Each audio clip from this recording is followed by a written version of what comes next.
شكرًا جدًا للإعلانات بتاعة السنة دي، شكرًا للمصممين، شكرًا للمخرج، شكرًا للي بيغنوا، بالذات الإعلان بتاع وادي دجلة تحفة، الراجل اللي بيغنيه. الإعلانات دي بقت عاملة زي الفوازير، فوازير كده اللي هي فاكهة حلوة، بس يا ريت يكمّلوا الإعلان لحد الآخر، مش عارفة ليه دايمًا بيقصّوه من النُص. شكرًا ليهم بجد، ومفروض أنا شايفة المفروض يعملوا مسابقات في الإعلانات، يعني مين عمل مثلًا أحلى إعلان، مش لازم يجيبوا الاسم عشان ما يكونش دعاية، بس يقولوا مثلًا إعلان مخرج كذا، أو الإعلان بتاع الفنان كذا مثلًا، أو اسم الأغنية نفسها، بس لازم بجد الناس بتتكرّم، لإن في إعلانات كتير إحنا بقت إفيهات عندنا وبنتكلّم بيها ودارجة عندنا، إعلانات ناجحة جدًا تصميم والتعب عليها جدًا، سواء تصميم، أغنية، كلمات، بس إيه، بس راحت في الهوا، يعني إيه ما ولا اتكرّمت ولا أي حاجة، فيا ريت الإعلانات دي نهاية أعمال فنية، الإعلان ده عمل فني دلوقتي، يعتبر الإعلان دلوقتي زي الفوازير بتاعة زمان، باختلاف طبعًا زمان والقِيَم والحاجات الجميلة دي، بس كل زمن ليه قِيَمه، يعني إحنا برضه بصرف النظر إحنا عايزين نكرّم الناس دي وعايزين نشوف حل فعلًا يبقى في مسابقة كده اللي هو إيه، الإعلان الفلاني كسب، الإعلان مش عارفة إيه كسب، بس محتاج تنظيم معيّن. بصرف النظر عن الحكاية دي، إحنا ممكن نستخدم الإعلانات دي بطريقة حلوة أوي، إحنا ممكن نصالح بعض بالإعلان،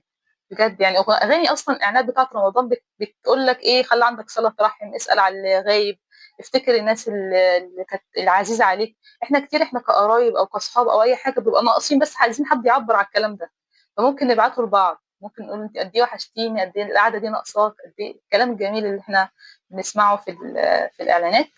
نبعته لبعض، لإن كتير جدًا أغاني بتختصر كلام كتير جدًا بنكون عايزين نقوله. يعني بدل ما اقول انا مش عارفه انت فين ونقعد نقطم في بعض، ابعت لها اغنيه قلبها يلين على طول. والناس بتصح الاغاني، احنا ممكن نصالح بعض بس اغنيه بقى سلطان، يعني نعم هبعد عن الموضوع شويه،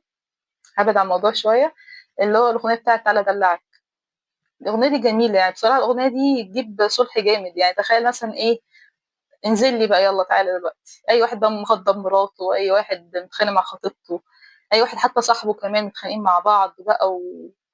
والدنيا بايظه، لا تعالوا ايه، تعالى ادلعك، تعالى هاصالحك أنا. فجميلة الأغاني دي، أغاني رمضان، الإعلانات بتاعة رمضان، أي يعني تستخدم أغاني اللي إحنا نصالح بعض ونقرّب،